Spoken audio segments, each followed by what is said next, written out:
everybody. Thanks for being with us here today. This is the Backstory Podcast, and I'm very excited today to bring you John Perkins. He's got quite a story to tell. We're going to get into it in just a minute, but I also like to explain why I really wanted him on today and what this was about.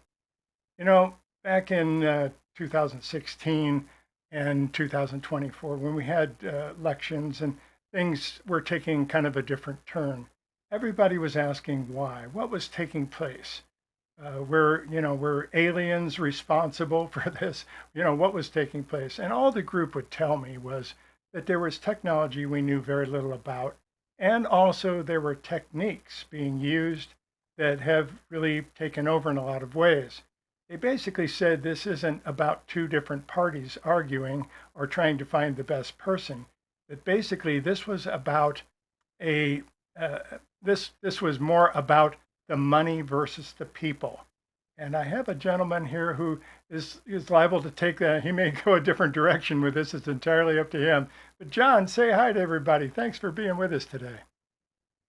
Hi, Steve. Hi, everybody. It's great to be with you. I appreciate all you do, Steve, and it's good to be on the show with you. Yeah, absolutely. So let me just fill you in very quickly on the background here, and I'll let him do it too. But he's got a best-selling book, over 2 million copies, of the Confessions of an Economic Hitman. And I believe if I have these dates right, it came out in 2004, was revised in 2016, and then you have a third edition that came out in 2024 about the China taking over the same thing. Is that correct? That's correct. Yes, the subtitle is China's Economic Hitman Strategy. Incredible, incredible. So tell us a little bit about your story. Please take over and tell us your story. You got a fascinating story about who you are, what you did, and how you got to do this. Well, Steve, my official title back in the 70s was chief economist at a major international consulting firm.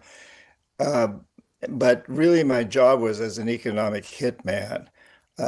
It was to identify countries with resources our corporations want, like oil in those days, particularly. Still, oil is big, but there's a lot of other resources that we might go after. And identify such a country and then arrange a huge loan to that country from the World Bank or one of its sister organizations. The money, however, never actually went to the country.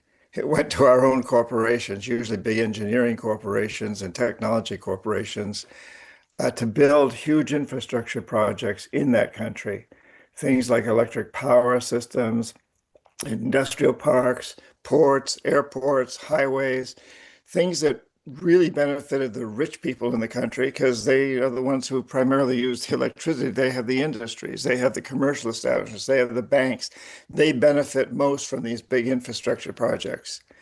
And in the long run, the people suffer because in the end, you think the country can't pay off its debt. And that's part of the plan.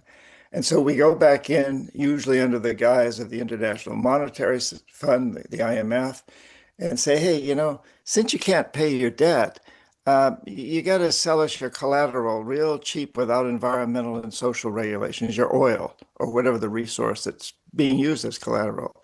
And let us build a military base on your soil or vote with us on the next vote against China or Cuba, things like that. So what we're really doing was creating a corporate empire that's deep. It's a corporate empire, really, but it's very deeply intertwined with the U.S. government. And I have to say, Steve, when I was doing this job for the 70% of the time I was doing the job at the 7 years at the beginning, I did it for 10 years. During the first 7 years, um, I believed in what I was doing because I was taught in business school, and the World Bank and all these other institutions tell us that if you want to help a poor country grow, use its resources as a collateral and give it a Yeah. big loan and use that loan to do exactly what we were doing. And statistically, you can show that the GDP, the gross domestic product, the economy grows. And so I believed in what I was doing. And it wasn't until about 7 years in that the head of state of Panama, Omar Torrijos, told me, he said, "Don't listen, don't you know that these statistics are lying? GDP doesn't measure how well the people are doing. It measures how well the wealthy people are doing in the international corporations. That's what Wow. makes up most of the GDP." And at that point, I began to struggle with my conscience about what I was doing. Wow. That's fascinating. So you would actually make these deals, and then some corporation like Bechtel or Monsanto or something else would come in and work with these things. I remember Bechtel was involved with a water deal down there in South America, wasn't it? Unbelievable types things that Big deal in, in Bolivia. Yeah, it was and Bolivia, very, that's where it was. Yeah, yeah, yeah.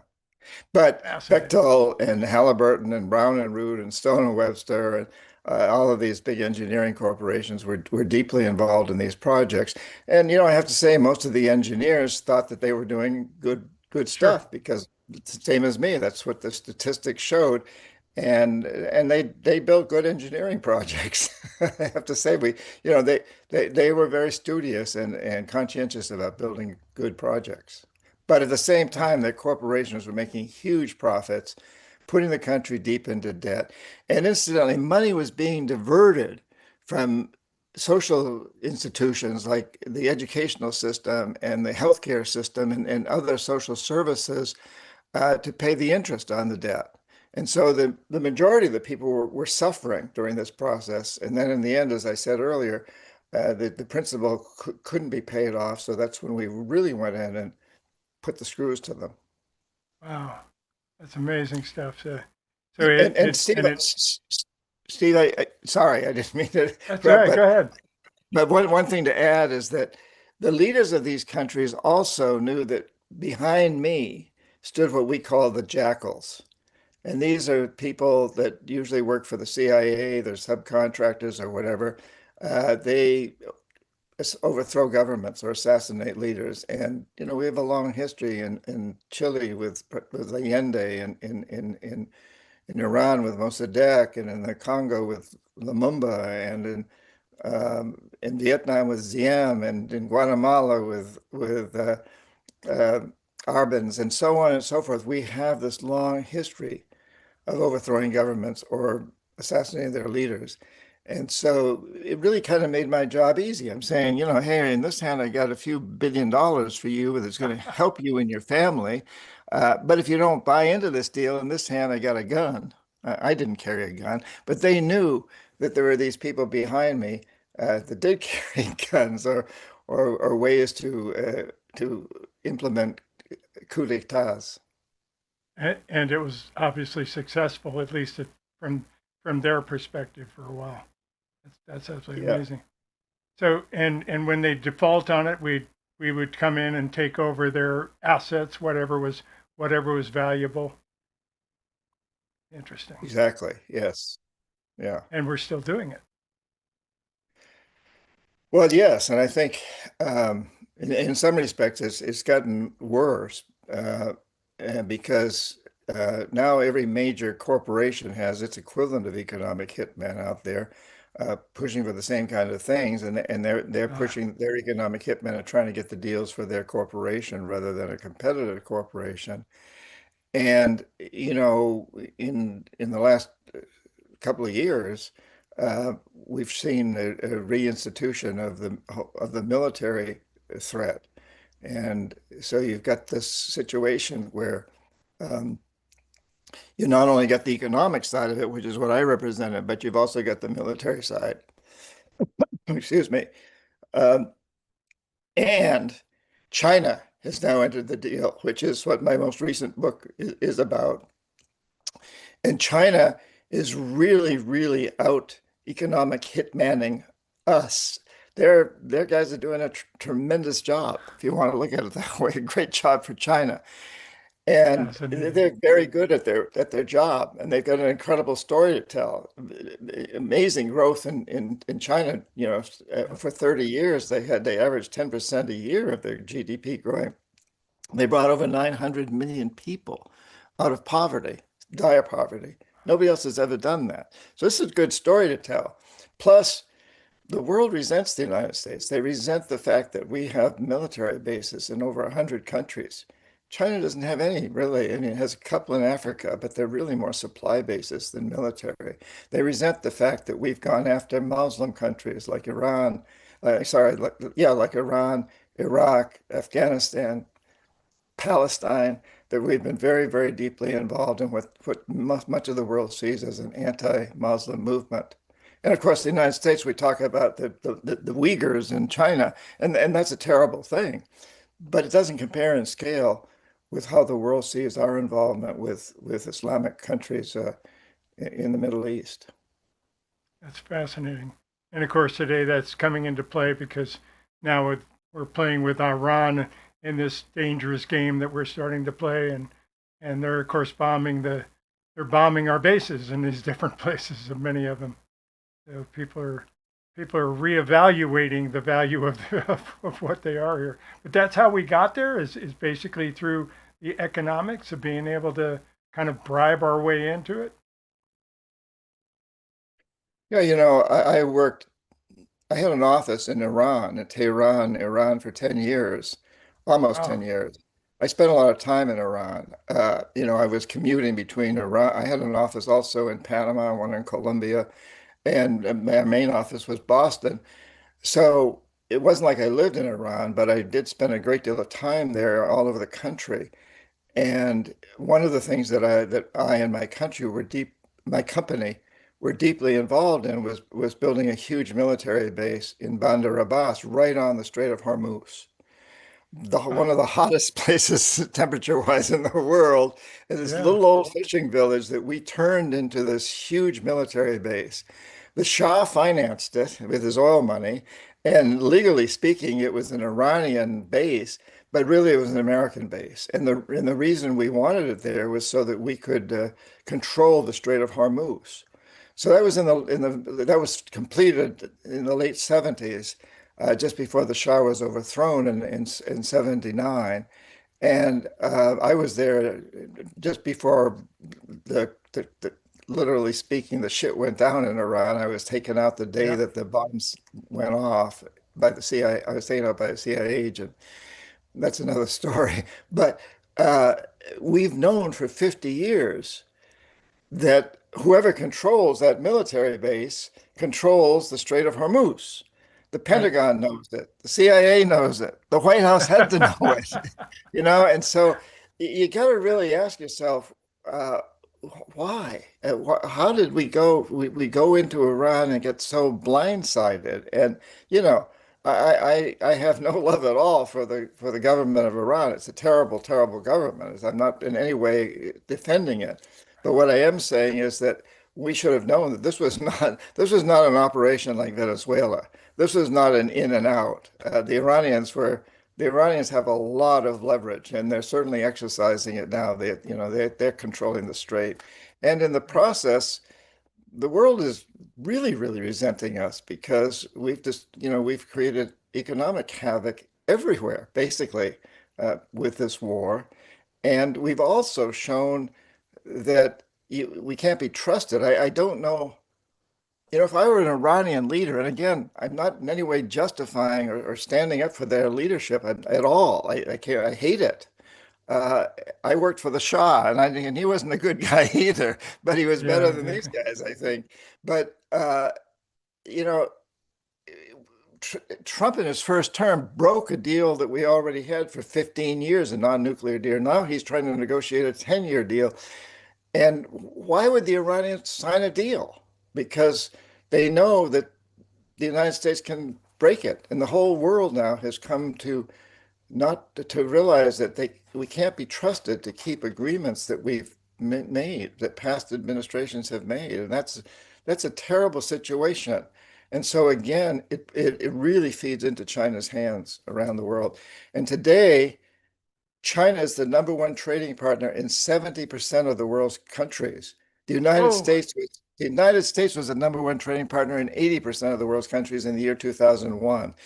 In 25 years, it's totally reversed. China has taken over because our economic hitmen are so good and because there's so much distrust and resentment of the United States. Yeah, I've run into it. I've done a fair amount of travel, mostly in Europe, and for some reason our books sold really well in the Baltic countries. We went to Russia a lot. We did, Lithuania. Uh, we did Kazakhstan. We were able to travel to very interesting places, and it was really interesting to see, really for the first time, how people look at the United States and what that is. And of course, now Mm. we're just simply seeing that if they don't trust somebody, 4 years later, they may have a new person. So he's just kind of a temporary employee in many different ways. But this is what's happening now is just absolutely insane. It's off the charts as far as we can see.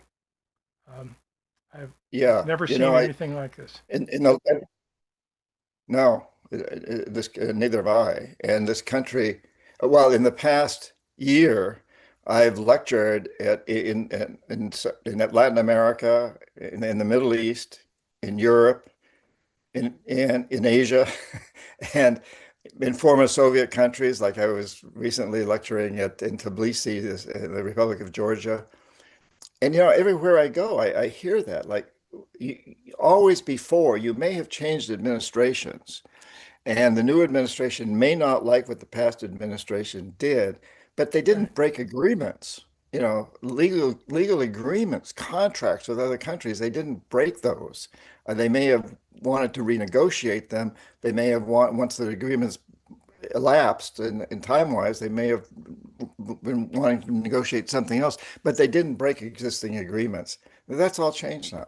The world sees that we Fascinating. we can't be trusted, and they saw that basically during Trump's first term when he broke the nuclear deal with Iran, and also has gotten us out of, I think it's now at 66 different huge international institutions, and broken agreements with them, like with the climate change, the Paris Climate Change Accord, Right.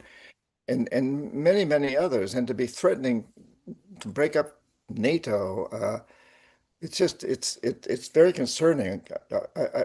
I love this country. My family fought in the American Revolution and every war since, and I consider myself a very strong patriot.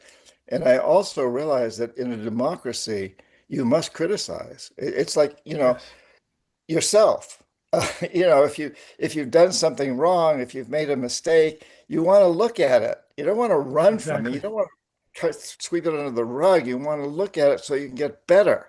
And the same is true of a country. So a democracy depends on self-criticism, which is, I see my role as being critical and also suggesting ways to move forward, which I do in my writings. Well, that's actually one of the things that scares me the most about what's going on. Seeing CBS being taken over, NBC being taken over, and I'm not as worried about that because I think most people are moving to the internet anyway, but that also scares me to see all the AI artificial people saying things that they didn't really say. So we're really looking at a time where we're looking for some truth in different ways that it's hard to find now, much harder to find. Um, Absolutely fascinating what's taking place. I never thought I'd see this. I never in my life thought I'd see this, but we're in some very difficult times right now, and it's going to take quite a bit to get it back in a lot of ways. Fascinating. So let me Well, show but people. Go I, ahead.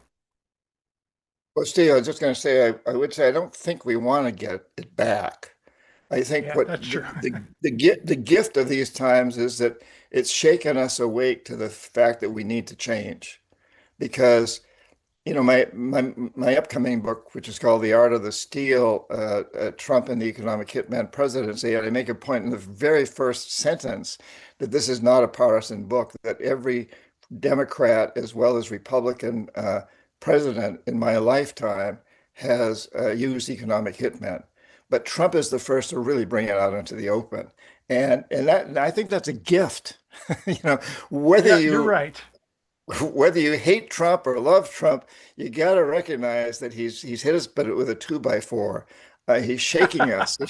He may be against woke, but he's shaking us awake, and that's probably a good thing. We're being forced in the United States to look at ourselves the way much of the rest of the world has looked at us for a long time. You're absolutely right. Yeah, it's a fascinating. And your new book, just to let people know, will be out on September 8th of this year, if I'm right. And Y- you can you can That's buy advance that's copies correct, now. So but I'd love to have people pre-order it now because that's the way to get a book on the bestseller list, which my books have been before, and pre-ordering, and you can pre-order any place where you buy books, and or you can go to my cool. website johnperkins.org. But please, please pre-order. Well, It's a really fun book, and on top of everything else, I tell a lot of my economic hitman stories in there, and as well as what's going on right now. and this is your website. Awesome website. You've got your TED Talk down here, real simple to watch. Really tells your story about who you are and where you've been. You can find out a lot of information here right on his website and pre-order the book there. I saw it on Amazon. I'm trying to move a little away from Amazon myself, but it's there. You're listed. You're all set to go. Absolutely Yeah, wonderful stuff, it's John. also on it's also on Barnes and Noble or independent books or wherever you buy books. Yeah, yeah. Cool, wonderful. And the yeah, I have to agree with you. I think it's like you said, people had no clue that this was going on even back when we were doing when we installed the Shah of Iran, when we did all these things behind the scene. It was all very covert, and the public had no clue that these things were going on. Now that's right out in the open. He doesn't make a lot of bones about saying things, and then he just does it. Boy, he accuses somebody else of doing it first, and then he does it. So that's kind of where things are going. But yeah, I think you're absolutely right. It's no longer hidden. It's no longer covert in the way that it used to be. So we have a chance to change it, and it's going to take some effort, but I think we can all get there. Absolutely. Wonderful, wonderful stuff. So, all right, so I'm going to switch gears a little bit on you because I also poked through your website and I saw something that was pretty exciting. I'll share it with everybody and you can tell us a little bit about it. A voice in the dark, a message from the stars, message from Pallades. Tell us about this, John. Tell me about what you're doing here. Well, that's the first novel I've published, and it's if people want to buy it, it's only available digitally. I self-published on purpose because I wanted the freedom and I wanted to only do it digitally. I didn't want to print books and have paper, but you can order it on my website, and it's under or you can, it's on Amazon. It's on all the other places too, but it's under the pen name of J.P. Moody, not John Perkins, J.P. Moody. My middle name is Moody, John Moody Perkins, which my wife likes to say, well, that's describing you. I don't think so. I don't think so. It was my mother's middle name. It's an old English Yankee New England name, Moody. Anyway, yeah. So it really gets into this idea that where do thoughts come from? Where do our ideas come from? What's guiding us now into the future, and it's a story of this woman. It's written from a woman's standpoint. That's why one of the reasons I had to change the name, and that was very interesting for me.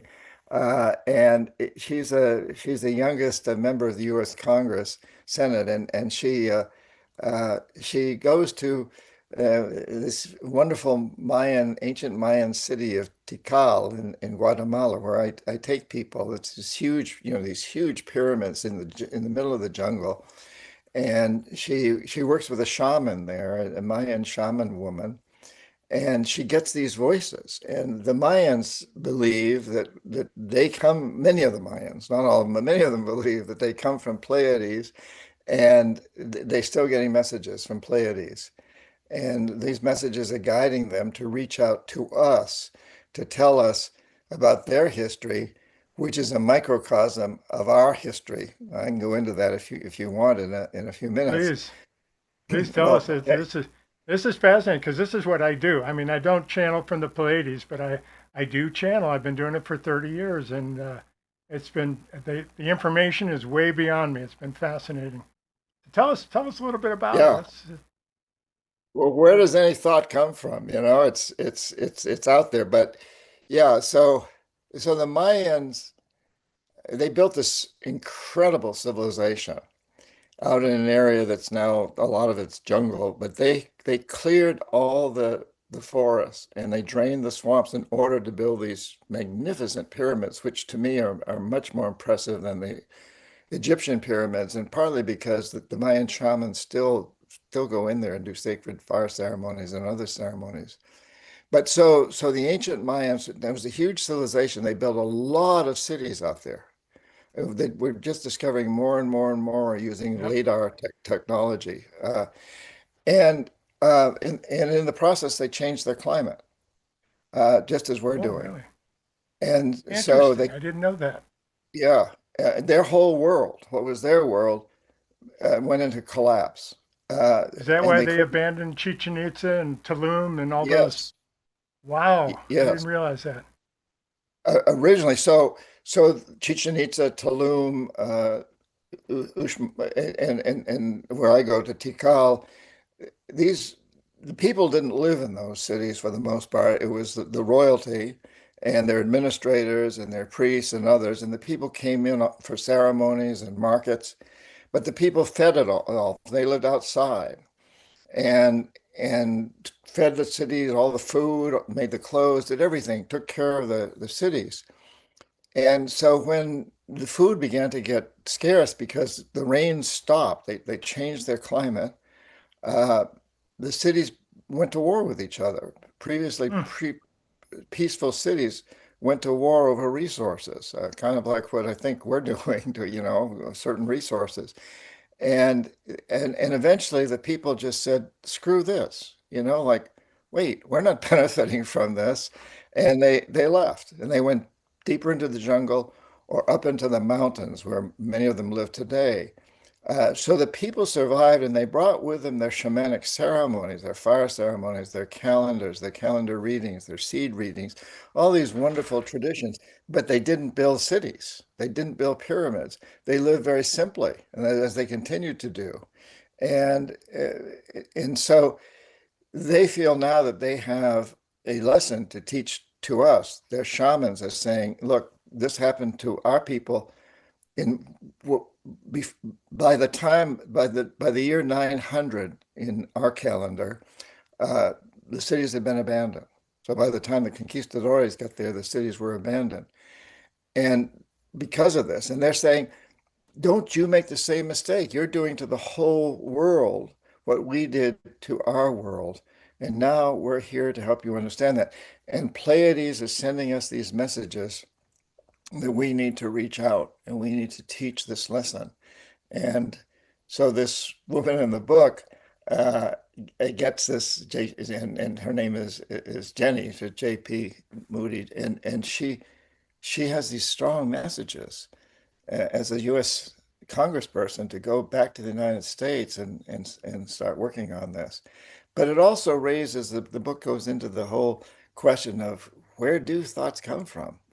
You may not believe they come from Right. Pleiades. Like you said, you channel from someplace else. We are all channeling. When I That's write, exactly right. I'm That's when I do my exactly what best we. writing, I challenge it. Yeah. That's it. We teach channeling classes all the time, and most of the time we're teaching people how to trust what they already have. You're absolutely right.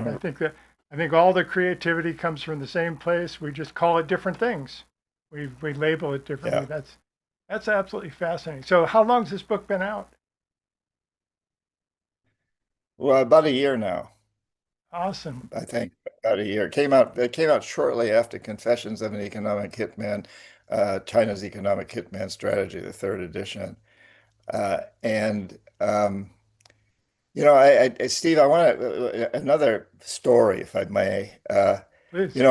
I spent a lot of time deep in the Amazon. I was a Peace Corps volunteer there for nearly 3 years back in 1968 to 71. And I go back every year and I spend time with the indigenous people deep in the Amazon. And Oh, one time many nice. years ago, yeah, it's quite an honor and a privilege. But a number of years ago, I was living with the Shwa family. The Shwa are one of the tribes which is now recognized as a nation within a nation. This is in Ecuador, in what's called the sacred headwaters of the Amazon, where all the Amazon basin, the rivers start in Ecuador. And I'm in this lodge, it's thatch roof, and there's about 12 members of the family who live there. And every morning they wake up very early before sunrise and conduct a couple of rituals. And as they were getting up this one morning, I had a transistor radio. And I put it in the middle of the lodge. And I knew that up in the Andes, there's this radio station. It's called El Voz de los Andes, the voice of the Andes. Yeah.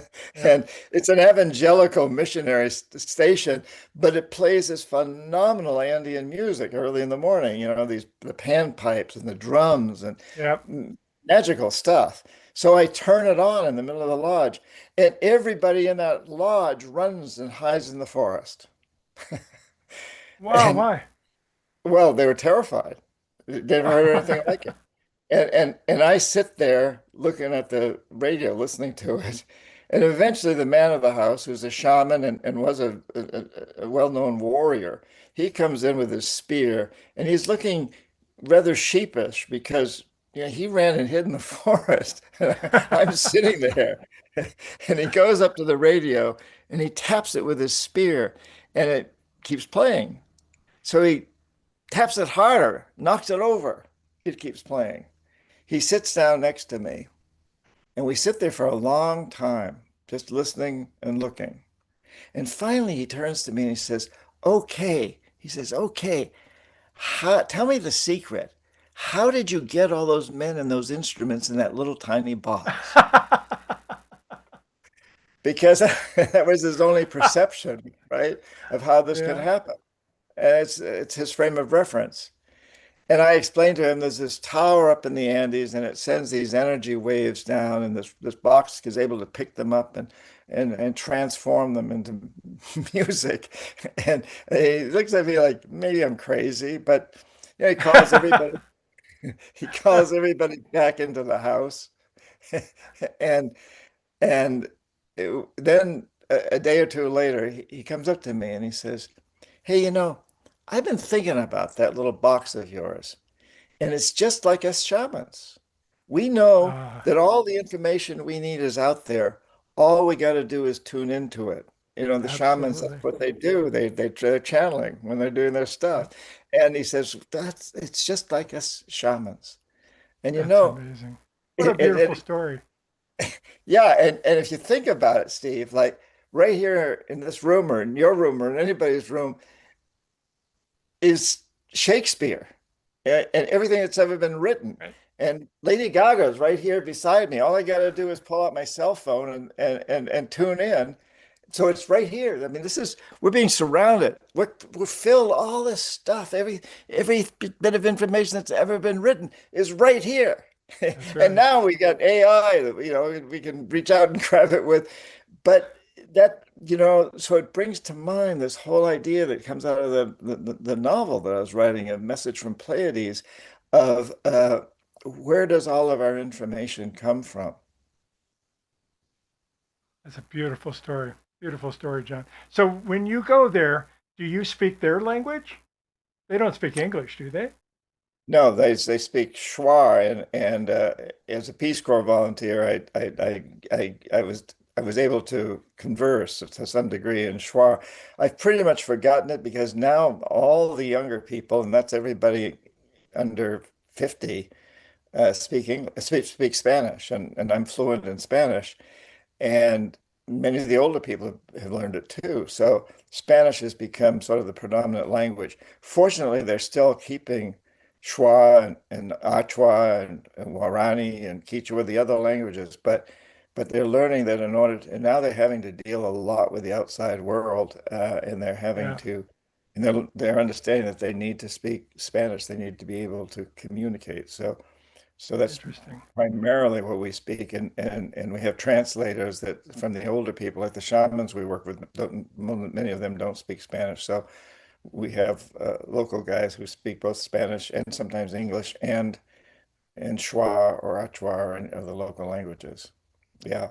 Many times when I go places, I use my translator, my Google translator. Boy, if we would use it there, they'd freak out. They'd probably hit it with a spear. Well, now they've become accustomed, and some of these places are now tuning into uh, uh, the internet through what's it called, Starlink Oh yeah. is is reaching the Amazon now in a pretty big way. So Oh and good. it's amazing to see how quickly they adopt uh, modern technology, and I think they're kind of like children in this regard, in that they're not afraid of it. So like, I'm like, oh my God, I don't know, there's a new program here. I don't want it. Right. I don't want to update because I don't know what's going to happen. For them, it's like, oh, who cares? We'll just try something, and they're very good at trying things and reacting. And again, just going into the knowledge that comes into them. I'm reminded, Steve, of Edison, Thomas Edison. So I took my daughter to one of his laboratories many years ago when she was little. And we're given this tour of this laboratory that has all this pipe, this glass piping and test tubes and all this stuff that you'd expect in a laboratory. And then the guide says, now I want to show you the most important part of this laboratory. And he takes us outside, and we go down this corridor, and we come to this door. He opens the door, and there's a little room about the size of a broom closet, and inside is a cot. And he said, Edison came here every day, and he took a nap for 20 to 30 minutes, and he said that was the most important time of his day. Right. Well, I did some research, and Edison, said something like, I didn't invent the light bulb. The idea was always out there. I just grabbed Right it. out there. And then Right. I had to do about 1,000 experiments to figure out what filament worked in a vacuum tube to make it work. But the idea, it was out there. It was everybody's idea. Anybody could have grabbed it. I happened to be the one who grabbed it. And that just goes along with all this other stuff we're saying. Where does that Sure idea come does. from? You just got to grab Sure it. does. Yeah, I do believe it's all. I do believe it's all there. And I also believe we get all of our intuition, all of our creativity from the same place. Like I said, we just Yeah, some people are willing to step forward and try it out. Other people say, "Oh, that's interesting. I'll wait till somebody else does something with it, see what happens." But yeah, we've seen that before. right. Tesla, all the rest of them. It's just been amazing to watch, see some of the information. Hmm. John, you've really made some difference here with a lot of different things, but I do have a couple of quick questions I want to ask you specifically. In reading some of your things, I ran across a couple of terms that really interest me, and I wonder if you could expound on them for a little bit. You talked about the death economy and the life economy. Can you tell us a little bit about what that is to you and how that fits in? Yeah, I'd be happy to, Steve. The death economy is, well, it's kind of what the Mayans went through and we're going through. It's an economic system that's based on a goal of maximizing short-term materialism and um, and for corporations maximizing short-term profits regardless of the social and environmental costs. And it's given us a lot of things over the last century. Sure. Incredible science, technology, medicine, art, so on and so forth. But it's reached a limit. And now we know it's polluting and consuming itself toward extinction. There can't be any doubt about it. It's truly a death economy. It's committing suicide. It's killing itself. And the life economy is an economic system that has a goal of long-term benefits for all life, and paying people to have jobs that clean up pollution, that come up with ways to corral all the plastic that's floating out there in the oceans, and Yep. recycle, and to rejuvenate destroyed environments, to plant forests, to revitalize polluted rivers all over the world, and so much else, and come up with new technologies that will allow us to create energy out of the air or the water. We were headed in that direction. We've taken a step back now in the last few years, but we were definitely headed in that direction, I think, with solar and wind and electric cars, and people were thinking that they were becoming more and more conscious of the idea that we needed to move to a life economy. So, it's a very achievable thing. Indigenous people live that way when in their traditional lives. We all come from ancestors who live that way. For the 200,000 years or so that we've seen Yep. ourselves as Homo sapiens sapiens on this planet, we've lived in a That's life right. economy until the last blink of an eye, which maybe goes back to 2 or 3 thousand years ago, but has really taken us deep into this death economy in the last few decades. Oh, that's fascinating. Interesting stuff. Okay, so now I got to ask you the big question. We're getting toward the end of our interview, but what can we do? I mean, yes, we're going to vote. But is there anything? Tell us what you think is the best approach for people to take here, to take charge and to bring us back into this world. Well, yeah, I think this is an amazing time to be alive, Steve. I think we're all living at an inflection point. We're living at a this is not a footnote in history. This is a huge, huge moment for human beings. And so I think everybody who's listening to this program should feel blessed to be alive at this time. And I go into a lot of detail in the new book, The Art of the Steal, about what people can do. I talk in that book about the four pillars of the economic hitman strategy, which are fear, debt, anxiety over scarcity. I don't have enough of this, I don't have enough of that, and divide and conquer. Those have been used throughout history, and I've helped to perfect them in the modern sense to exploit others.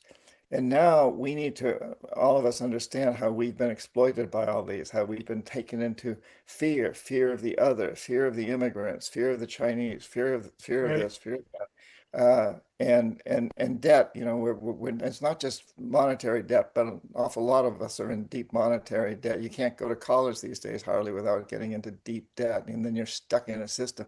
But there's also loyalty debt. You know, we're seeing this with the Republicans today, even though many of them know that Donald Trump is not going to serve us well. They're indebted to him. And then there's anxiety over scarcity. Oh, we don't have enough oil, we don't have enough energy, we don't have enough of this, we don't have enough of that. We've got to take Greenland so we can have its resources, and so on, and divide and conquer. Well, you know, blue states versus red states, and on and on and Exactly. on. So each ask ourselves, how do I turn that all around? How do I not buy into the fear? How do I open myself to the possibility that I can move forward, that I'm not fearful of speaking out, that I'm not fearful of the system, that I'm not fearful of failure. If I want to move forward as a writer or whatever, I had to face that. Like, I'm scared to death of being a writer. I don't want to be criticized. What can I do about fear of success? Because some of us Yep. fear success and debt. How do I stay out of debt? How do I stay out of not just monetary debt, but also feeling this debt of loyalty that I'm stuck with a system. Oh my gosh, I've supported this candidate in the past, but now I don't think he's doing well. But you know, I feel indebted to myself. You know, how can I admit that I was wrong before? You know, and on and on. And then, scarcity, anxiety over scarcity. You know, I don't have enough education to do what I want to do. I'm not, uh, I'm not the right gender, whatever. That I don't have enough of whatever, and divide and conquer. Well, how do we overcome that and say, hey, you know, our neighbors may not look like us, they may not speak, may not come from the same language background, but man, they're good people, and Yep. they're generous and they're helpful.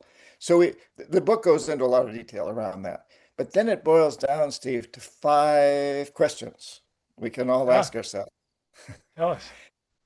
You want to hear them? Of course. Of course. Or should I just say, buy the book? But I'm No, not that's going to the say death that. economy. No, I'm not going to say that. So the first question is, what do I most want to do for the rest of my life? What will bring me the greatest satisfaction, the greatest bliss?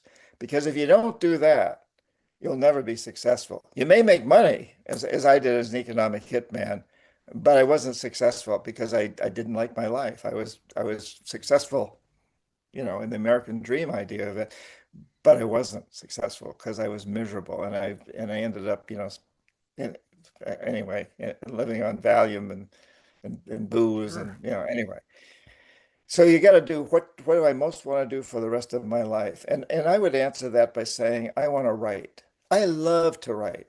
You know, I can't wait to get well, I love being on the show, Steve, but when I get off, I'm going to go back into writing my next book, which I love to do.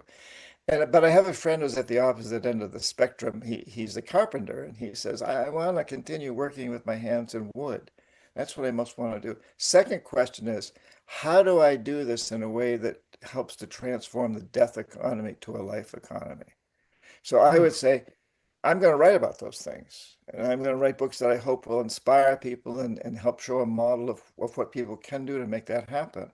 My carpenter friend would say, well, I'm only going to use sustainable materials, sustainable woods, like what's in this frame. And I'm going to plant a tree for every tree that my wood consumes. And the third question is, what's stopping me? What's keeping me from doing this? As a writer, I might say, and I did at one point, well, I had an English teacher who criticized my writing, and it made me decide that I couldn't write anymore. So I went to business school because I didn't I just he was a very well-known English teacher. I believed him. And my carpenter friend would say, "Well, my clients don't want to pay the extra price for sustainable materials or to get me to plant trees." And then the fourth question is, when I really confront that obstacle that's standing in my way, when I don't run from it, when I don't deny it, when I don't hide from it, when I really confront it, how does it change my perception? Because we got to understand reality is completely molded by perception. You Yep, know? exactly. Our perception, when we change our perceptions, we change our actions, and that changes our reality. It does that for countries as well as individuals. That's just what the death economy and the life economy is all about. So I would answer that question by saying, well, I understood at some point, but this English teacher may have been a well-known English teacher, but he never published anything important. He never got a bestseller. What did he know? Who is he to criticize me? I'm going to move beyond that. And my carpenter friend would say, I'm going to tell my clients that the extra price of sustainable materials is not a cost, it's an investment in the future. Oh, I love it. And the fifth question is, what actions do I take immediately, right now? Like, okay, I got to write. And my carpenter friend, well, I got to start using these sustainable materials and tell my clients that they're investing in the future by doing this. And so you know, I would say, Steve, that I think it's important to ask these questions very frequently. I can do it in a minute and lying in bed in the morning. And because the first two may stay the same for a long time, maybe forever. What do I most want to do for the rest of my life? How can I do this in a way that helps transform the death economy to a life economy? But the third, fourth, and fifth questions are going to change. Like, what's stopping me? So once I've decided, oh, I'm going to write, then I got to figure out what am I going to write about? And oh, I don't think I want to criticize the U.S. presidency because that could get me into some trouble. Okay, so how do I get around that? Right. And then the third, fourth, and fifth questions may change frequently, but it's important to keep asking ourselves this as we move forward. These four questions. It's five questions, sorry. Five And and questions. the Yeah. and the final one, Very taking the beautiful. action. Yeah. Very magical. John, I feel like I've been talking to an old friend. Thank you for coming on the show here today. I'm sure this is going to be well accepted by especially our crowd and the light workers that watch this.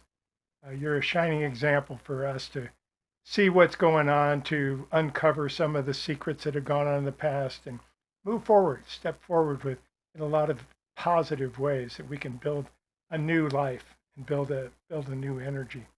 Do you have any final pieces that you want to give us here before we wrap this up today? I I guess, Steve, um, I would just say that as I said earlier, I think we should all feel very, very blessed that we're alive at this time. In all my travels around the world, I find that people everywhere are waking up. There's a consciousness revolution that's Yes, it happening is. around the world. And anytime there's a revolution, and this is not a revolution where we're going to use guns, it's a revolution of consciousness. But whenever there's a revolution, there's pushback because the status quo doesn't want change. And we're feeling that very, very strongly now. But we take strength from that pushback because that tells us that we're being successful. And I've been a martial artist most of my life, and I know that if I'm up against a guy who's bigger and stronger than me, I don't try to overpower him. I got to use his energy against him, or use his energy for me. Let's put it that way. Right. And I think that's where we're at now. Is we've got to look at the pushback that we're getting as we become more and more aware and conscious that we have to transform the death to a life economy. The pushback we're getting should give us energy. So I think for everybody to understand that it's so important to participate, and it's fun. You got to have fun. Yes, That's it the other is. side of it. That's why you got to do what you most want to do for the rest of your life. You got to live in That's that it. fun space. Don't burn out. You know, there will always That's be it. aspects of a job that may not be as much fun as others. Like, you make you make a gourmet meal. You got to wash the dishes afterwards, right? That's why I But don't cook. That's exactly why I don't cook. and there's That's beautiful. certain aspects of writing that I don't like as much as other aspects, like the Me too. final, copy editing. But that's part of the process. So do what you Exactly. most want to do and don't burn out. Oh, that's beautiful. All right, real quick, one more time. We got The Art of the Steal. It's going to be coming out on September the 8th, is it? Yeah, September 8th. Yes. And you can buy it now ahead of time. You can pre-order it on John's website, which is johnperkins.org.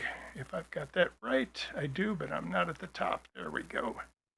johnperkins.org. He's got Yeah. everything there. You got several things you can find out about him. You can join the list, the mailing list, all the rest of it, and you'll find some very amazing things there. So, John, thank you so much for being on the show with us here today. It's kind of interesting because I speak in the spiritual language, you speak in more of a traditional language, and we're saying exactly the same thing. It was just, I mean, the things you Mhm. said today are things we teach in the course, things that the group brings through in the channels. It's absolutely amazing. And I just wish you the very best of luck, my friend. And I'm thrilled to show people a little bit about you. And if we all hold hands, we can change this world. We absolutely can.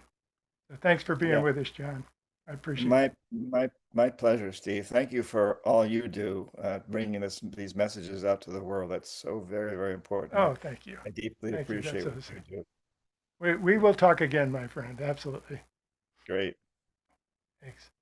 And that's it for today. Thanks for being with us, everybody. This is the Backstory Podcast from Espavo, and we will see you in a couple weeks. Espavo.